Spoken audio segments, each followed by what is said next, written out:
So, dito nga po mga kalingap mga ka-EDC, part 66, mapapanood ang pagbibigay ng regalo ni Beyonce sa birthday ni Kalingap Edu. So, yan po yung ating pag-uusapan po mamaya mga kalingap mga ka-EDC. Pero bago po natin ipagpatuloy ang video ito sa mga bago pa lang po sa ating munting channel, huwag po natin kalimutang suportahan ang ama ng Kalingap, Kuya Val Santos Matubang at Kalingap Rob. At paunawa, panoorin po muna ang full video bago mag-comment para malaman ang nilalaman nito. So, dito nga po mga kalingap mga ka-EDC. Marami na nga po ang nag-aabang at excited na po na mapanood nga po na nga po ang tambalang EDC. Dahil nga po sa ganap ito sa birthday nga po ni Kalingap Edu. Dahil wala pa po tayong napapanood nga po nung birthday po ni Kalingap Edu sa channel po ni Kalingap Rob. At syempre isa na din po tayo sa sobrang excited na mapanood nga po ang part 66. Dahil diyan po natin makikita nga po kung ano nga ba yung iniregalong inihanda po ni Beyonce dito sa kanyang hobby nga po Marami nga din po tayong nababasa nga po mga kalingap mga ka-EDC na talagang gusto na po talaga nilang mapanood nga po ang part 66 dahil nga po ngayon pa lang daw po ay kilig na po sila sa sobrang excited nga po. Kasi kung napanood po natin yung part 65, 'di ba? Na talagang umiyak din po itong si Kalingap Edu. At marami nga po yung kinilig, natuwa, nalungkot din, 'di ba?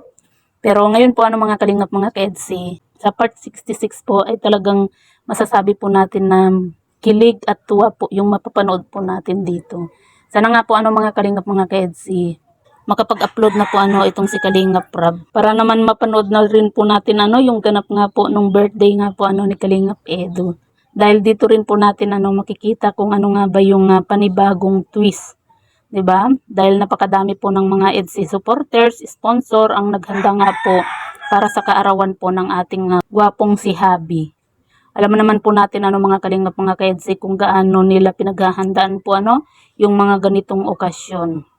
Grabe, napakadami po talagang ganap nga po ngayong February. At ang sunod po niyan mga kalingap mga ka-EDC, pagkatapos nga po ng birthday po ni Kalingap Edu ay yung ribbon cutting naman po ng bahay po nila Beyonce. Ay kita naman po natin, 'di ba?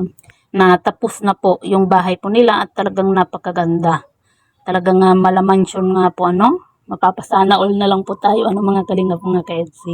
At yan nga po ang sunod naman po ay ang travel to Hong Kong nga po ng EDC kasama po ang Team Kalingap. Kaya abang-abang po tayo mga kalingap mga ka-EDC sa part 66 po ng tambalang EDC nga po, 'di ba? Kasi makikita po natin kung ano ba yung ibinigay na regalo nga po ni Beyonce dito sa kanyang hobby nga po.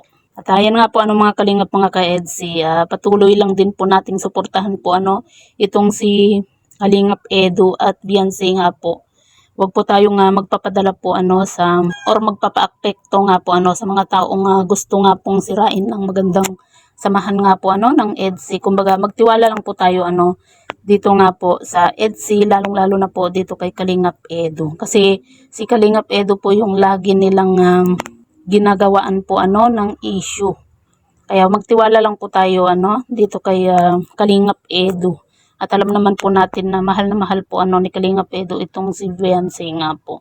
So yan po mga kalingap mga ka-EDC, sino na po ba ang excited dito na mapanood nga po ang part 66 ng tambalang EDC.